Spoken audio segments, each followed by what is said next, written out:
this might be game. Yeah, it's just one push and that's Look it. at that. We've got every single kind of dragon apart from Electro Dragon. Look at all of that mess. This is insane. Oh, the rocket, we've seen that before. Will it be enough? But the double rocket comes out. That'll be enough. That's it. And in the, actually on the, the longest 5 HP in that top left with 3 seconds left. That could be the point. Brought to you by Vodafone. The future is exciting. Are you ready? TCL for the next level visual technology. And JBL, enhance the way you listen. Good afternoon and good evening, Clash Royale fans, and welcome to the High School League Clash Royale Split 1, broadcasting to you live from the middle of Auckland Sky Tower. I am Jonathan Arkadian Jensen, and I am here with my co-host and expert analyst, Belinda Hope, aka Blendy. Excited to be here tonight? I certainly am. Thank you for having me. Don't you think it's amazing how so many schools are embracing esports now and making it a real opportunity for students to participate in competitions like this? It's amazing. We didn't have any sort of this thing when we were in school, and so to the fact that we can just see so many schools from around Australia and New Zealand participating tonight, it's an exciting thing to be bringing forward. Talking into, as well as being split 1 tonight, it also happens to be the Clash Royale 4th birthday. It's pretty exciting. So after you've finished watching tonight, you can log into your Clash Royale account and you can play the 4th birthday Retro Royale Challenge. You can even earn a new card. A new card. We'll talk a little bit more about that later. And so let's, for tonight, have a look at what we can expect with the team structure and tournaments moving forward. And so we have 65 teams, or more than 65 teams, like we mentioned earlier, across 35 schools who will battle it out in 6 groups of 12. That's going to be a single round robin where we have over 6 weeks of league play. We're going to then find the top teams in each of those groups, and they will proceed into 3 weeks of playoffs for us to find Australia and New Zealand's best high school Royale team. That's so exciting. I can't wait. In those games will be decided by 3 different sets. One will be a 2v2, which is a best of 1. And so these teams will pick 2 players to battle it out for the first point. After that, teams will then have a 1v1 in a best of 3. And so for this one, teams must pick 1 player to battle it out, and that player cannot have participated in the earlier 2v2. Players must win 2 out of the 3 games here to win this point. And if at the end of the day we are still at a tie, we are going to be using set 3, the 1v1 King of the Hill, as a tiebreaker. And that's sort of a gauntlet battle with a last man standing type of deal. So let's see how exciting that looks once we get to that one. And all of these games are leading up to the overall tournament winners, thanks to Vodafone New Zealand taking away first place $750 worth of Steam, PlayStation, Xbox or Vodafone credit for the first place overall team. Second place will be walking away with $525 worth of value, and the third place team will be walking away with $300 worth of value. And if that wasn't enough, TCL are bringing to the table for the first place overall team the Plex Mobile. This is TCL. This is the TV, excellent, stunning display juggernaut, bringing to the market their Plex mobile phone, where we've got a premium 6.3 HD display powered by their own TCL engine for the display. And they've also got triple rear cameras, long-lasting battery. That is value. In a game where we talk about value a lot, this is value. That's incredible. Imagine winning this competition and going back to school with those phones. That's amazing. That's absolutely awesome. I would love one of those phones for myself. But unfortunately, I'm not competing. I don't think I could beat any of these high school students. And so we're going to end up seeing how they perform tonight. But this is also, first of all, let's break this down a little bit further. We've just talked about the tournament format. What can we expect to see in the deck creation? Is it going to be different people building 1v1 decks versus 2v2 decks? Absolutely. You can become a 2v2 specialist in this tournament. You're going to build a specific deck that works together with your friend. So you're going to have a different combination of cards than what you would if you were just playing the 1v1 battle. Sure. And also, again, just a huge shout out to our sponsors for Vodafone, TCL, and JBL to make this happen. We touched on it earlier, but the fact that you're able to, as a school, as a student, be able to participate in a sport that gives you the opportunity to win money, that's unheard of traditional sports Absolutely. for me. It's incredible. So look, we're making exciting things happen for people. And so touching on also the fact that it is the 4th birthday tonight, in the next 3 hours I think they're going to roll over in Clash Royale for the 4th birthday celebrations, and also the fact that we're celebrating the launch of our first high school league in Clash Royale. Let's take a moment to celebrate our teams and have a look at all of the schools that will be competing in this Splits Clash Royale. Opening it up with Mount Albert Grammar School with a plethora of teams coming through. We've also got Hornby High School, who've got a bunch of teams. Middleton Grange School with 0 or 1 team. New Plymouth Boys High School have got a few teams as well. St. Paul's Collegiate with a very unique name there of St. Paul's. Burnside High School, exciting name there, I can't wait to see them. We've got Canley Vale High School with Slam, who will be featuring tonight. And Rangitoto College have got a huge collection of teams. Followed by Linfield College. Alfriston College. Sydney Boys High School. And Blue Mountains Grammar School. And we've got Irrawang High School with the Pro Gamers. Cromwell College have got a couple of teams. Amaru School with Toast. Mackay State High School. And we've got St. Helena Secondary College with 2 teams. One's really bad, but kind of also good. There's a great name for a team. And Knox Grammar School have got Barnes Babes. Whangamata Area School, bringing in 2 teams. Great representation from Whangamata. And Willerton Senior High School have got a couple of teams as well. Chatswood High School. And Safety Bay Senior High School bring Plasma. Hillcrest High School with their very creative team names. And Northcote High School have 2 teams as well. And lastly, we've got Nossal High School, who I'll leave the news for them a little bit later. Catholic Regional College Melton. Armidale Secondary College. Wesley College. Grant High School. And Melbourne High School. And this will be the last page. We've got Rose Hill College. Bream Bay College. Flinders Christian Community College. Sydney Catholic Schools. And St. John's College. Well done, all these teams who are going to be competing in this tournament. Absolutely. I can't wait to see how it all turns out. Let's have a look at today's schedule and who we can expect to be playing. We've got Dropped Out from Grant High School versus Slam at Canley Vale High School at 6 p.m. And then we've got Warlocks from Mount Albert Grammar versus 3P from Armidale Secondary School. And unfortunately, Nossal from Nossal High School and Mountain Boys has been cancelled for tonight. But just a reminder that these games are scheduled for 6 and 6:20 p.m, but these games can be fast or slow. And so if you're wanting to watch the broadcast and catch your favorite team, just stick around for the whole thing.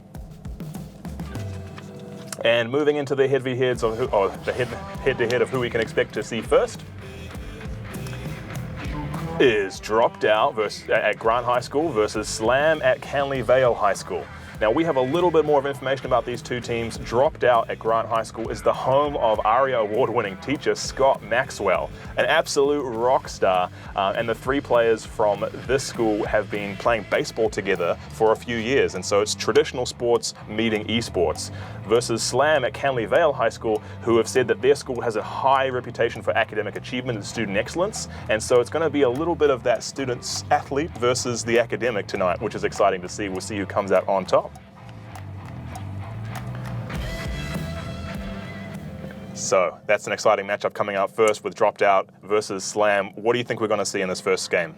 Well, we really have no idea. We'll wait to see what their cards look like, what their deck build is like, and then what their strategies are like. Yeah, we do have the bans coming out for Dropped Out versus Slam. So Dropped Out have banned the Wizard in game 1. That's a big and we've call. Got Slam, Everyone loves the Wizard. Everyone loves the Wizard. And Slam has banned the Mega Knight. Ooh, that's another big call. Yes. Mega Knight is a good card. It's a pretty common card to have in a lot of decks, and so they're going to have to switch things up. And hopefully not. They weren't planning on playing around that card, and so that'll be an interesting one. Do you think that?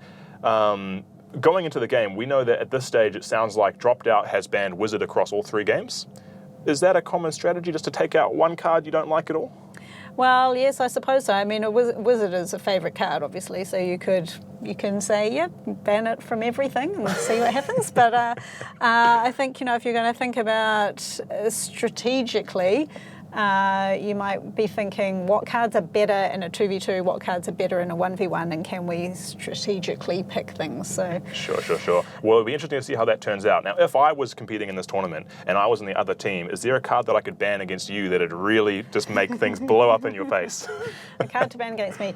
Well, I think Executioner is probably one that I find quite difficult to really defeat. So. Executioner, well, we'll see how they perform with the bans going into game one. Dropped out versus Slam. We seem to have dropped out on the bottom side of the map with Slam on the top side. Minions coming in against it. Looks. Sure. Hey, look, it's Executioner. That's just what we're talking about, look, and it's taken out that minion horde straight off the bat. There's two Executioners here. They've both played that card. Ooh. We might have predicted that correctly. Executioners might have been a fantastic ban. And they've popped the Miner to come down and do some tower damage. I'm not actually sure how they're going to defeat a double Executioner act here. The Baby Dragon is coming down with a lot of damage. Hog Rider, just riding a different animal, jumps over the river, comes down for some tower damage, and it seems to be pretty even at this stage. Yeah, we do have a Ram Rider following that up. That's good play. You'll notice up the top as well, they've managed to waste no elixir at this point. So there's been nothing that's been wasted. It's all about trying to find the value. Now, Princess comes out. That should probably finish that one off. Is the log going to take that Princess? It does. And does the tower damage as well. Maximum value out of that log. Excellent work, log. I've got a Miner coming up the top that's going to do a little bit of damage there, but the Executioner comes out again. And the warrior, the Prince is walking, the warrior walking down the middle here, coming down, and is that a Musketeer to pretend? And the Musketeer and some minions coming through. Another Executioners though, it's just going to wipe those cards out. Sadly, that minion horde is wasted against an Executioner. And again with the Lumberjack as well, but he does get the Hog Rider to get boosted towards the tower. Oh, the King Tower's been activated, so that's probably not the plan that they were hoping for. Okay. And just a quick change on graphics here. We will be putting Dropped Out Now is on the top and Slam is on the bottom. And the Rocket takes out quite a bit of the activity there, and we've got a Giant coming down at the bottom. Let's see what damage that Giant can do. 35 seconds left on the clock. A lot of pressure coming down to the bottom here. And the Executioner, once again, he's set up so the Executioner is going to take out that whole minion horde once again. We've got no towers taken out at all yet, but there is quite a bit of activity going on at the top. We do have 20 seconds left. Now, the King Tower being activated before is going to mean that it's a lot harder for the attack to come through because there's going to be extra defenses, basically, free extra defenses for that. And that was a forced play by using the Whirlwind to pull the units into the King Tower. Can that Executioner do? Oh, actually, that Rocket is going to take it a little bit closer to the end. Can we get there? We're in overtime. 2 rockets. Good game. And they are taken out. And I believe that was ended up being Slam on the top with Imperial Skypes and Kirby versus Dropped Out Roy and Dark Knight. And so that's the first match taken through. Congratulations to Slam for taking that one out. So it looks like at this stage the academic team is one step ahead. Is there any real decisive play that you could have said at that point really turned the game around for them? Look, I think that having 2 Executioners in there is a pretty big call. Costs a fair bit to get that out. And having 2 of them playing together, that's a pretty good double team. It was a nasty combination. Very difficult to compete because, you know, when you've got a minion horde, another common card to play because it can take out a lot of things, it can't fight against an Executioner. No, and even you see when they did eventually build up some sort of attack going forward, you drop the 2 Executioners down and it just wiped down anything. Ground unit, air unit, it didn't matter. They all pretty much got wiped out. I think they struggled to play with that. And going into the next round, do you think that they're going to make any changes that they can do to try and help them with that combination? Well, I guess we'll just have to wait and see, but... do you think that, because next we've got the 1v1, and so we're not going to see those 2 play again, but coming into it, do you think that possibly Roy, who's going to be versing the 1v1s, the 1v1 for Grant High School, do you think he's going to look at that and go, I need something to counter the Executioners? What's the best thing to counter an Executioner, do you think?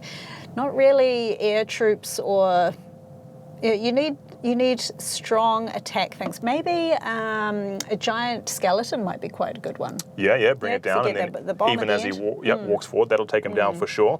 And into our second game, we are going to be heading into again, the wizard will be banned from the dropped out side, and Slam will be banning the Sparky. Ooh, okay. See, Sparky would have actually been quite a good executioner. And so maybe that's what they've thought. They thought that they're going to try and take out the executioners after we've shown the strong display in the 2v2. And so they're now banning this is 4G chess, everybody. They're playing at all the levels. They've already planned this out. They know what's going to happen.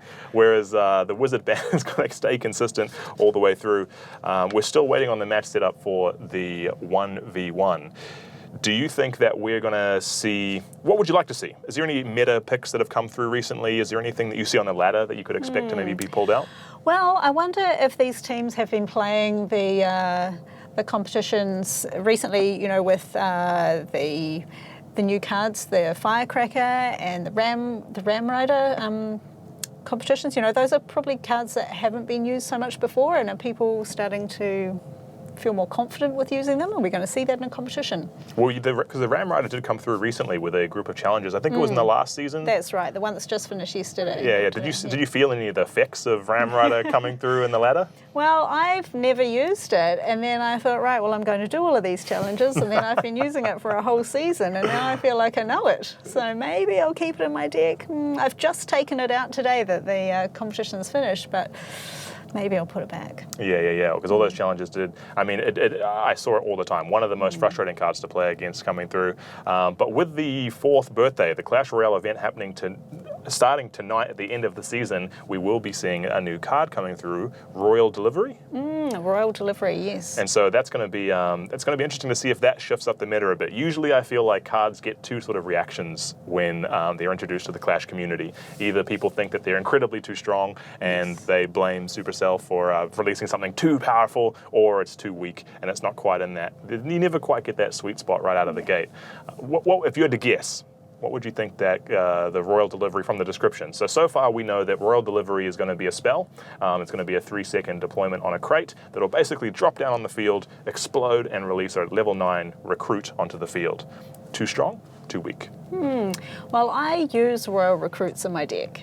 So I do like a recruit. If I was able to drop one in, that might be quite good. And then I'd have already 6 out and then another one. So it's almost like a fireball with a recruit pulled into one. Not quite as much damage, but still pretty powerful. Yeah, so I suppose it would take out a whole area of troops that were out there. I suppose only land troops, not air troops. Yeah, that's generally how that'd work. No, I think if I had to guess, well, I'll hold you to your answer. Do you think too strong or too weak on release? Oh, I think it might be potentially just perfect. You think it's going to be perfect? It could be. It can squash things. It releases one troop to take out. It's a level 9 recruit. I'm going to say that it's going to be on the too weak side. Okay. My reasoning for that is it's a 3-second deployment time. 3 seconds is going to be a long time to predict. I mean, if you've got a Sparky moving forward at a mile, just inching away, then I think that you're going to be able to do it. It's going to be a pretty good counter for that. But 50% of other cards counter Sparky as well, and so I think that it might be a little bit. It needs a slightly faster deploy time, maybe a little bit more damage, and then I'd put it in the sweet spot. All right. But that's just me personally. So outside of, we talked a little bit before as well, sorry about the delay everyone, we are still waiting on the 1v1 players to pull together, and once we have that game going, we will be going straight into the game. But at this stage we talked a little bit about the esports and how we've got this new environment, and with thanks to companies like Vodafone and JBL and TCL, we're able to host these tournaments with these prizes and engage students at that level. You also work with school students in another sort of means that is engaging. Can you talk a little bit about what you do? Absolutely. So I run 10 Forward, which is a after-school technology lounge for intermediate school kids. And we do esports training, we have Xboxes, we are teaching kids about playing nicely with each other and social development skills when they're playing together, and learning to build, their teamwork skills and all of those sorts of things. So it's sort of a premium after-school care for kids that are too old to be at a primary school after-school care, but not quite old enough to stay at home by yourself and play games after school. Sure. So we have gaming experts every day that come in and teach different things. Wow. Different gaming skills, and even Dungeons and Dragons, which is super popular. That is fantastic. If you're interested in learning more about 10 Forward, I'm sure you'll be able to find some information on Google, but I hear that we do have the match starting up just shortly, and so we will be passing over to that in just a moment.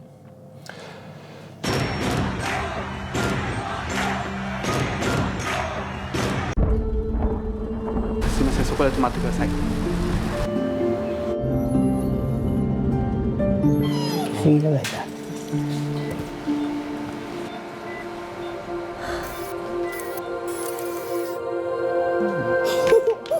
Good to see you too. Thanks, Lee.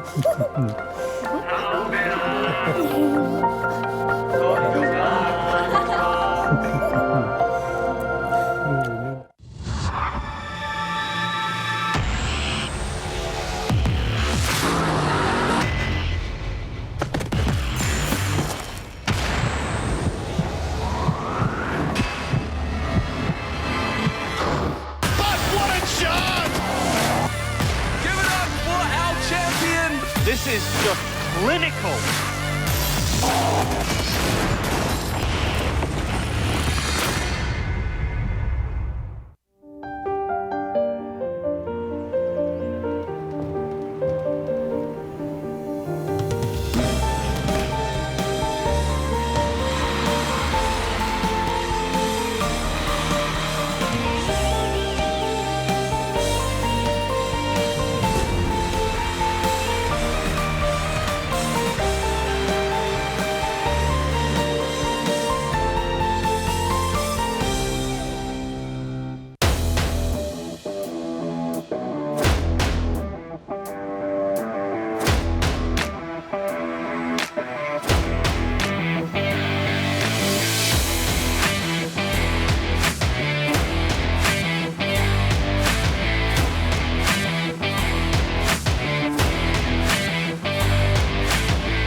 Need a ride? Thanks to Ola and Let's Play Live, we are hooking you up. Simply apply the code on screen to get your first ride free. T's and C's apply.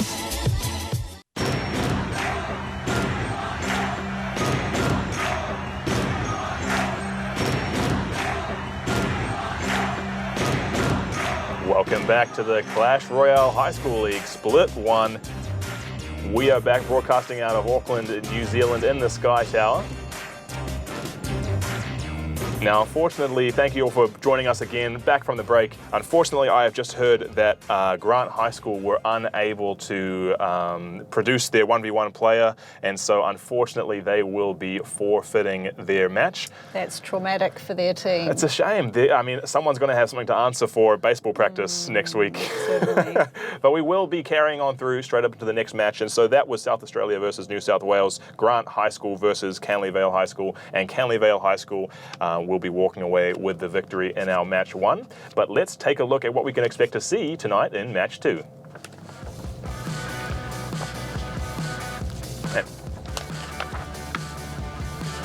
And we have the Warlocks from Mount Albert Grammar versus 3P from Armidale Secondary School versing each other tonight in the second match, which is the classic New Zealand versus Australia. Warlocks, Mount Albert Grammar have an interesting statistic here. This is how they pride themselves. We had, earlier in the broadcast, Grant High School say, we've got ARIA award-winning teacher. Canley Vale High School say that, we're academic excellence. Mount Albert Grammar School students from the Warlock have said that we are the second largest school in New Zealand, the first being Rangitoto. Well done. And so that's a great way to describe their school. So what can we expect to see from this match? Well, I guess they will soon find out. They are all standing by, so we will be going ahead. So we had Mount Albert Grammar School who have, they had, I think, about 10 or 11 teams in this tournament so far. And so they've got a lot of a lot of presence in this tournament. I believe they were one of the finalists in our last season. Yes, I believe so. So obviously Clash Royale is big at their school, which is great to see. I can imagine school lunchtimes all set up with everyone all around around the tables with their phones out.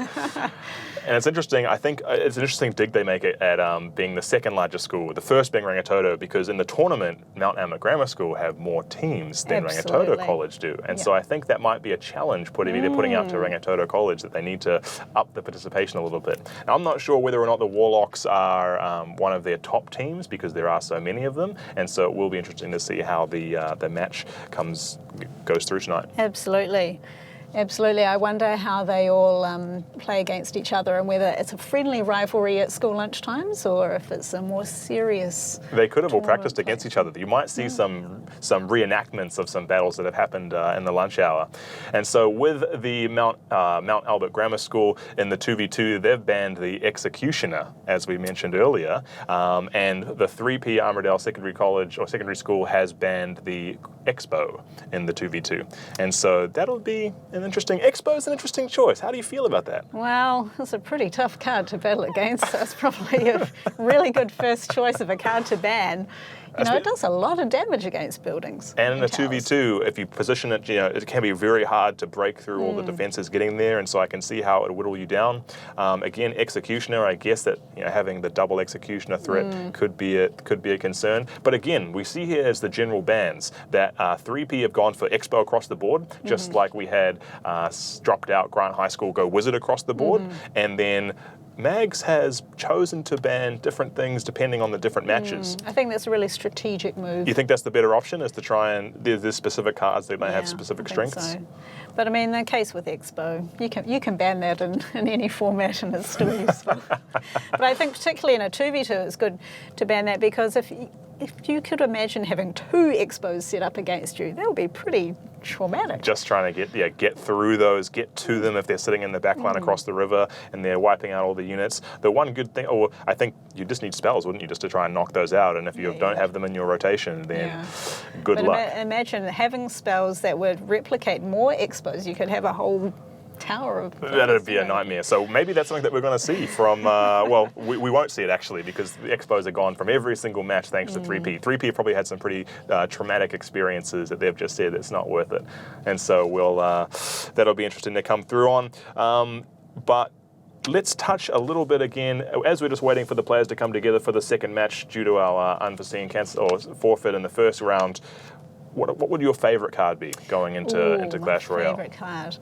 Well, like I mentioned before, I'm playing Royal Recruits at the moment, and I really like that because you get all of those troops across in a big line, and my favourite time to use that is when you've taken out the two smaller towers and you can put it right up next to the King Tower, and then I get Rage or Clone, use those spells, and suddenly you win. I've had mixed feelings about Clone. I know that you get heaps of value if they're struggling to defend on one of the sides, but the fact that the units can be killed by just anything, any single touch and they're gone, I feel is just a little bit too.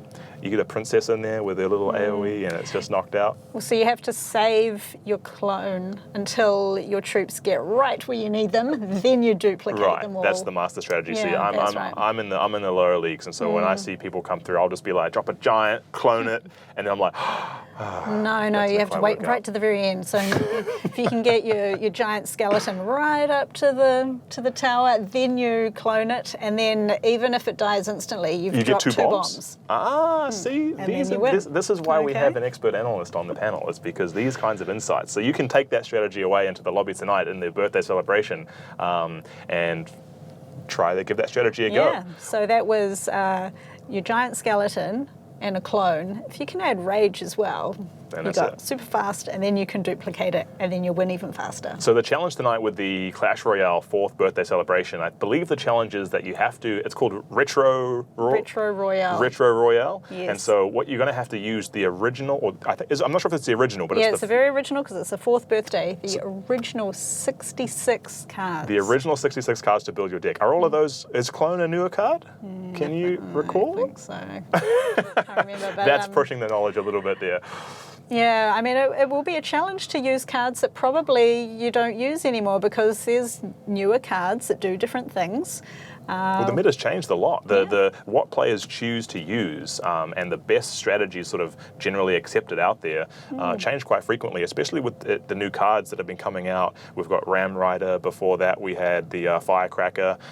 Those sorts of things can shake up the game, and who knows what Royal Delivery might do as well. I love Firecracker as well, actually. That's another favourite card of mine. So the way that Firecracker works, I don't know if you use it. I haven't used it personally. So it targets fan. it's a bit like the Princess, but better. Okay, I'm listening. It targets the first attack, and then it sprays a whole lot of And we're just pulling into the game now, so we'll see if one of them is using Firecracker. We do have Warlocks on the top and 3P on the bottom on blue side, Shadow Blaze and Joshua versus Mystic Killer and Bwem. I'm going to call him Bwem because Ungwem or Bwem is a little bit hard for me to say in a pinch. And so we've got an early, is that a Lava Hound coming out versus Baby Dragon? Let me check We've got a whole lot of stuff going on there. We've got the Goblin Cage. Oh, and the Inferno Tower. The Inferno gets me every time. It's such a strong card, and if it's positioned well, it can just do phenomenal things. And that was a well-positioned Inferno Tower because it took out that dragon and all of its little... And they got the wizard on the other side. Absolutely, that is value. That's almost as much value as the TCL Plex Mobile prize coming in for first place. Just incredible. And here we go, Royal Recruits. Is these the Royal Recruits? No, the Royal Recruits is one the one big line. These are just the little mini recruits. And the balloon. Now we need some air attack in there because we've got a balloon and He's tried to defend against it, but he got zapped out.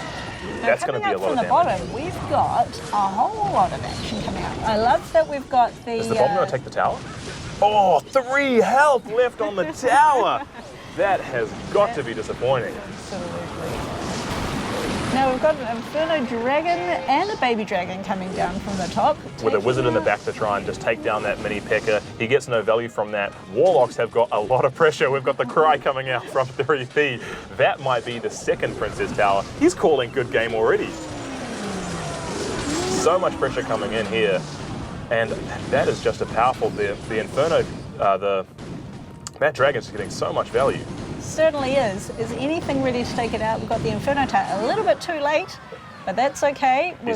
We're down 1 tower. Edged on the side with 3 health left. 1 spell is going to take that out. 60 seconds. Now this next 60 seconds, 3P from Armidale is going to have to get back in the game. They have almost not touched the Princess Towers on Warlock's side at all, and they're going to need to do some big things to get back into this game. They've got 45 seconds to bring it back. They've been working solely on defense. And a strong attack coming in here with a Lava Hound and a balloon. Oh, double balloons. Oh, this is terrible. I don't think they can easily recover from this. They need something like a minion horde. Look how much elixir's been wasted on the side of 3P. He was going into 10 plus. Maybe there was something that went wrong with his with Shadowblade's machine. That was an interesting match, and that is the first set going over to Warlocks from Mount Albert Grammar School. They will be happy with that coming out of their first representation. First game from Mount Albert Grammar, first showing for the first team of many, and they come away with a win. They've got to be feeling good. Oh, yeah, absolutely. I loved seeing that massive attack at the end. A double balloon and Lava Hound coming in, virtually untouched, that just made it right up to the King Tower. We were talking about how 3P was going to have to do something big to get back into the game, and Mount Albert Grammar just turned around and said, no, we will be the ones doing something big. They almost took out, if that game lasted another 20 seconds, I think they would have got the King Towers. Oh, yeah, well, look, it was very good strategy. I like how they had combined their cards, the balloons, you know, it's a good card to have in a 1v1 anyway, but having 2 of them at the same time, very hard to defend against. Yeah, absolutely. And it looked like, I'm not sure if something went wrong with 3P on that one, because he did have, you saw on the bottom, the elixir, how much elixir you burn. You can only store 10 elixir at a time, and anything past that is basically wasted value. And we saw that on the right-hand side, his elixir was just ticking up and ticking up. He had 10 elixir points at the end of that game that were wasted, which is a lot of units, a lot of defense, a lot of things that might have helped against those balloons. Yeah, they were using the Inferno Tower quite well, but I feel like they needed a bit more air attacks. Like even a minion horde would have been helpful against the balloons. Yeah. And so that is 1 point on the board for Mount Albert Grammar School for the Warlocks. And so they'll be moving into the 1v1, which will be a best of 3 to try and take out the next point as we wait for that lobby to be prepared. In this game, we will be looking at some slightly different bans. Warlocks have changed up their strategy and said in the 1v1s, we don't want to verse the Royal Giant. No, thank you. Take that away. Any insight into why Royal Giant might be a pain? Royal Giant is traditionally the OP card, so about. And here we are. Let's see what we're going to play here. And we've got the Warlocks with Aqua coming in with 3P with right side Scar, early balloon.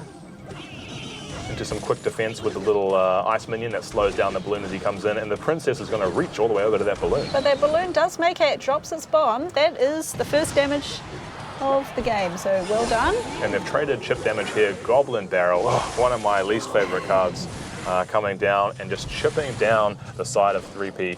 Another strong start here from Warlocks, getting this early damage in. And we've got the Electro Wizard coming through here.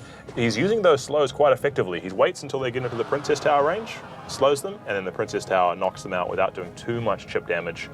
Throwing some emotes out here. Yeah, everybody's got all the emotes in this game, haven't they? Waiting for their elixir to charge up. And you can see 3P now, he's about to hit 10 elixir, and he's going to put down... We've got a Royal Giant. The Royal That's Giant. Not a good choice, seeing as that was one of the banned cards. And we've got Goblin Barrel coming down. Another attack on the left-hand side. This is going to be... This looks like it might be the Princess Tower, because that Princess in the back is going to keep just chipping away. And there it goes. That's the first card down. Another Inferno Tower. It's going to get quite a lot of value. I don't know how it performs against the Royal Giant. Well, the Royal Giant targets buildings only, so, you know, it does a few hundred damage with each of its cannons. There was quite a lot of value that came out of that Inferno Tower. That was quite nice. Looking at the match here, we've got 1:20 left to go. One Princess Tower down on 3P's side, and so I wouldn't be surprised if Aqua focuses on the remaining Princess Tower.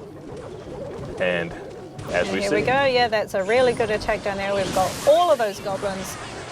What's coming out against that? Well, yeah, a fantastic attack. He took the tower down from almost... It had a lot of its health. They probably over 2,000 health to take that tower down. And... Just on goblins alone, Just almost. on goblins. That was a Goblin Barrel plus a Horde and a Warrior that's in the back there.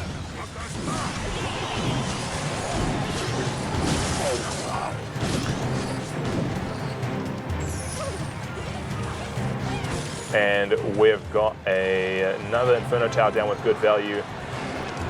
Goblin Barrel coming in 30 seconds left with the rocket to take out the Giant. Oh wow, look at that. Now I feel like the Goblin Barrel's been the favourite of this match. Has actually done a huge amount of damage. They've got a lot of them just sitting in their inventory. You can see along the top all the cards that they're rotating through. Another Princess coming out. It's going to sit there with some chip damage. 16 seconds left. He has to take down both Princess Towers for any hope. Look at those troops. And there's just nothing that's going to come through. The Spear Goblins getting in so much damage for what they're doing. Certainly are, and a Princess to back it up. 2-1, and unfortunately, good game. That's over. Warlocks, Aqua taking out the first game. But I'm just going to get some clarification because we did see, and we did talk about the Royal Giant being banned in that 1v1. And it seems as if that was used. Now, I think that might have been a miscommunication error, and so I'm just needing to check if that's going to be replayed. We will be replaying that game. So I think that's fair. It's just going to be, we'll call that a warm-up. I mean, maybe you picked the wrong deck or you accidentally chose that one. It's going to get a good feel for what they're going to be playing against. Yeah. So unfortunately, we're going to have to scratch that match, which is kind of good. I enjoyed that because we missed that on a match earlier, a 1v1. That's our show match. And so that makes up for the one we missed earlier. And now we can get into the real stuff and see the new 1v1. So again, bans will be Royal Giants. None. We don't want to see them. And the Expo again for 3P will be banned from this match as well. And so we'll be heading back into that match with the different cards. Do you think that Warlock is going to end up changing up what they're playing? Knowing now he's already shown his hand. He's already played one of his decks. Well, what are they going to take? Well, they're going to take out Royal Giant. What are they going to replace it with? Or do you change the deck entirely? Can you switch out one card that easily? Well, that was their big card. So what I noticed from their decks is that everybody is playing very low low cards, so you can cycle through it very quickly. Everything cost 2 or 3, maybe Sure. 4. And then they had maybe 1 or 2 cards that cost a bit more. There was Rocket that cost 6, there's Royal Giant that's 6. So they're probably going to swap that out for something else. I'd swap it out for another giant that costs the same. I mean, Something similar, yeah. probably Could you do a skeleton, giant skeleton? Yeah, the giant skeleton would be Not a picker, maybe? Yeah, you could do. But yeah, look, any of those giants I feel like are fairly interchangeable. They all have something great about them that's, more or less similar. I think at this stage, you get into the mind games, because do you, like you mentioned, replace one card, play the same type of deck, or do you just change the whole thing completely? Do you come out here with knowing that there's a chance, and probably a pretty good chance, that he's going to end up playing a low rotation goblin deck? Do you just go full clear? Do you use that knowledge to your advantage, knowing though that he could also change what he's playing? Exactly. Do you take that risk? Oh, well, I mean, I feel like they certainly need to put in something to defeat all of those goblins that were coming out. So maybe some fireballs, maybe some zaps, maybe some freeze. Yeah, absolutely. Well, it is something that, I mean, the combination that I first come to mind is the Expo cycle, is because you do have you put the Expo down, you've got this massive amount of clear, the 3Ps ban the Expo, and so that you can't use that strategy. And so we're going to get into the first game now. Once again, replay mode. Pretend it's Rewind. Warlocks Aqua versus the right side Scar from 3P, heading into the match. Very sad. Now he's sitting there wasted. He let 2 elixir burn through. That might just be a little bit of good sportsmanship, because he knew that he made a mistake in the first match, giving a little bit of an advantage out of the gate. And we'll see how we go. So it looks like straight away the deck's changed. He's seeing Wizard, Electric Wizard, Archer, Princess. This is a very long-range AoE-based deck. Yeah. Magic Archer is one of my favourite cards because it can go through buildings, it can go through everything, and it acts as though it's a 2D shooter, so it gets things that are on the ground and in the air at the same time. And it looks like we've got Aqua, who's chosen to go with the same deck. They've got the Goblin Rush, the Spear Goblins, they've got the Ice Minion, everything again the same.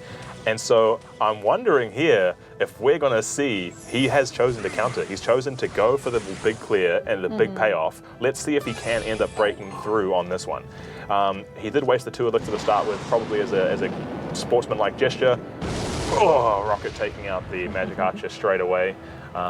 Taking stock at this point of the game while they let their elixir recharge. We've got 2,000 health on the 3P Princess Tower and 2,100 on Warlock's Princess Tower.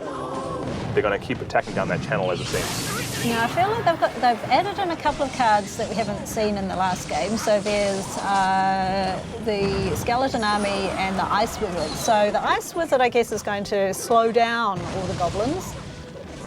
And they've got the Skeleton Army is fantastic for doing exactly that, just stopping those units who are singular units, taking down. They're great at taking out Peckers, not so much Mega Knights, again. That's why one of Some my very favorites. sad goblins emotes there. The goblins will be very sad. But it looks like even though he's taken that knowledge to his advantage, Warlock's Aqua is still performing very, very well, coming into the slight health advantage on the Princess Tower, 50 seconds left. And the Mega Knight is dropped. Nice. Is that going to take out that Inferno Tower? And if you're curious as to why I hate the Inferno Tower, it's because I'm a Mega Knight player. And the pressure's being kept up with the goblins, and Zap comes down to stop those taking out the tower. 800 health left, 25 seconds remaining on the clock. And this is the combo you're talking about, isn't it? Slowing it down. That's right. Electro Wizard to take out the units. You know, they are working better this time to slow down those troops that are coming in. Now we have a slight elixir advantage on a Warlock's Aqua side. He's got 9 in the bank, 5 seconds left in the match. And still actually no towers have been taken out at this point. This is going to go into overtime. Now, for the first overtime we've seen for today, the second that someone gets a tower, game over. That's it. That's how we're going to be working. And All right, so we've got a balloon heading up there. Oh, well, there we go. Didn't the last balloon didn't too make long. it in time. So Warlocks win this round. Aqua with the first win in the 1v1. This is a best of 3, and so we will be playing again. So Aqua's strategy, keep the same cards, do the same thing. I feel like Right Side Scar thought, I have an idea. And he put some more wave clear in there. Yeah. It definitely made the match closer, but at the end of the day, Aqua still came through with the victory. Yeah. What do you think was the contributing, what did he do there to really overcome basically a counter? Yeah, well, it was sort of what we talked about. You know, are you thinking about what the other team is playing now that you've already seen the cards, and how do you combat that? So we know that there was a lot of goblins, so can you slow those down? So there was a whole lot of cards about slowing down the goblins, slowing down those troops, and trying to get them all out of the way. He did phenomenal. And I think the other thing that he did really, really well was the way that he sort of controlled the map. He had coverage. He was using the goblin barrels to get into the tower just past the ice wizards. He was using really, even though he was getting countered on some of the plays, once that counter was out, he'd use a similar mob to be effective in the same way and just completely covered the map. Coverage that I'm jealous of, almost comparable to Vodafone's new 5G national coverage. And so just absolutely outstanding. I did like how the Mega Knight and the Inferno Tower took each other out a little bit. I mean, those are probably your favourite and least favourite cards. And it's because it's the one thing that always makes me lose. But it's great that he had that in there. And all of his cards were very much rush, mob, get to the tower, and take out that damage. And then he had that one card that sits there and takes out any big threat units. And so I think it was, and he played it exactly well. He held it until he needed it, and he used that card when it was required to take out that first set or the first game in the best of 3. And so what do we think that Right Side Scar from 3P needs to do to win this next game? So that game showed a lot of defence. So we only had one tower taken out, and that was in overtime. So the defence was really strong. Need to somehow get a little bit more attack. How are we going to achieve that? We need to be getting a little bit closer to actually get to those towers and do a bit more damage. Would you expect them to be a full deck change? Are they going to go for a completely different strategy, or would you just make small tweaks? I think maybe they're just going to make a few tweaks, but Warlocks probably know that they're onto a winning thing, so maybe they'll just keep their same deck. Yeah, let's see. That'd be interesting to see if he does choose to go for the exact same thing again. Just see if you can beat me. See if you can figure it out. I've given you 2 chances so far, and it hasn't worked out. Can he do it a third time, or is he going to just go with a completely different? I know what he's going to do. I'm going to pull out my own Mega Knight and my own big cards and try that strategy. It will be interesting to see, and we will get into that match as soon as the 2 players take off. We will be continuing the bans. It will continue to be Expo on 3P side and the Royal Giant on Warlock side.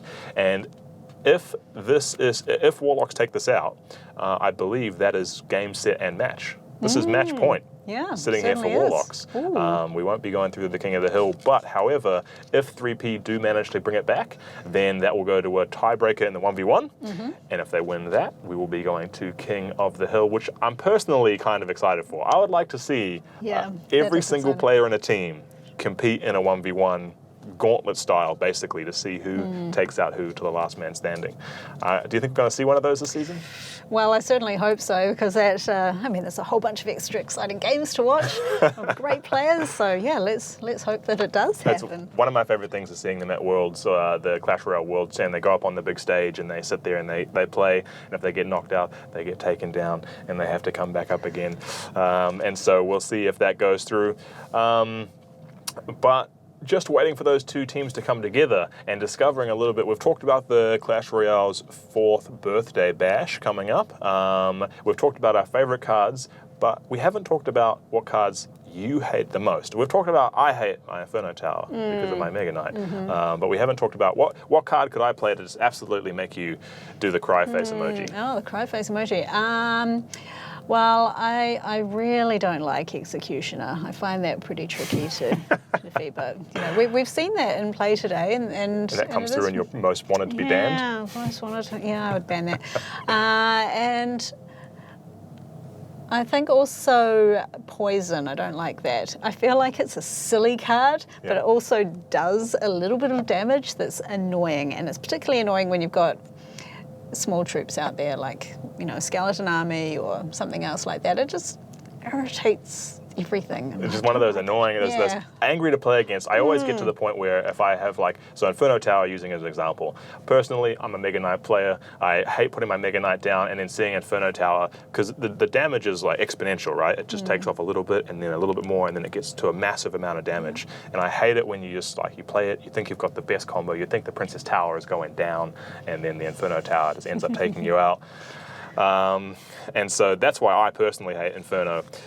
But it's just one of those things where I get the temptation to want to now put Inferno in my deck. The cards you hate, you always want to put them in your deck, and then you try them. I never get much success. If I use a card I hate playing against, I always feel like I'm really bad with it.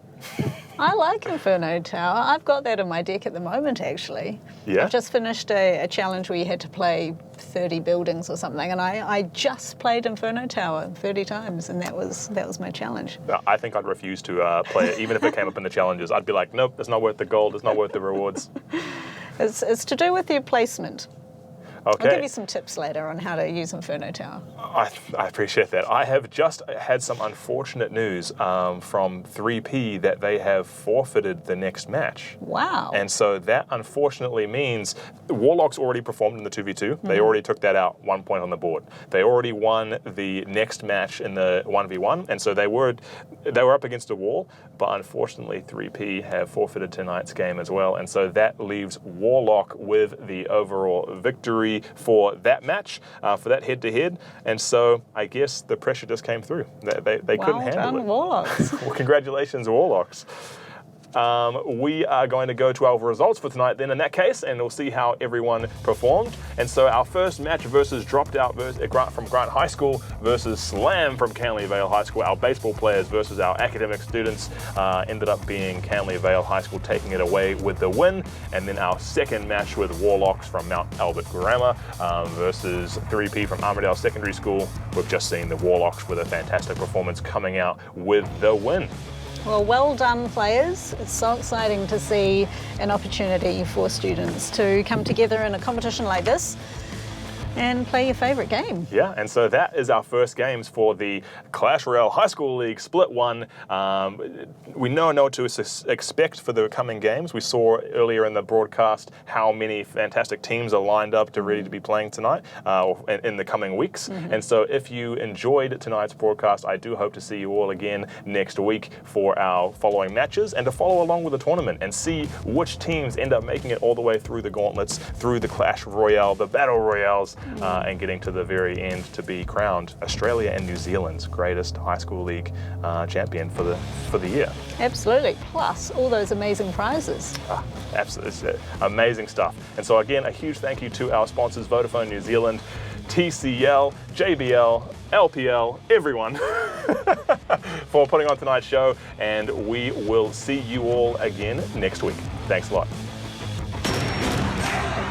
And this might be game. It's one push and that's it. We've got every single kind of dragon apart from Electro Dragon. Look at all of that mess.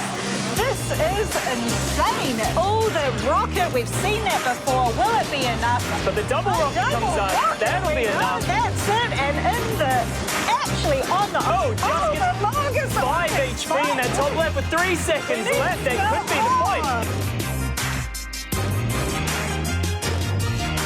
Brought to you by Vodafone. The future is exciting. Are you ready? TCL for the next level visual technology. And JBL, enhance the way you listen.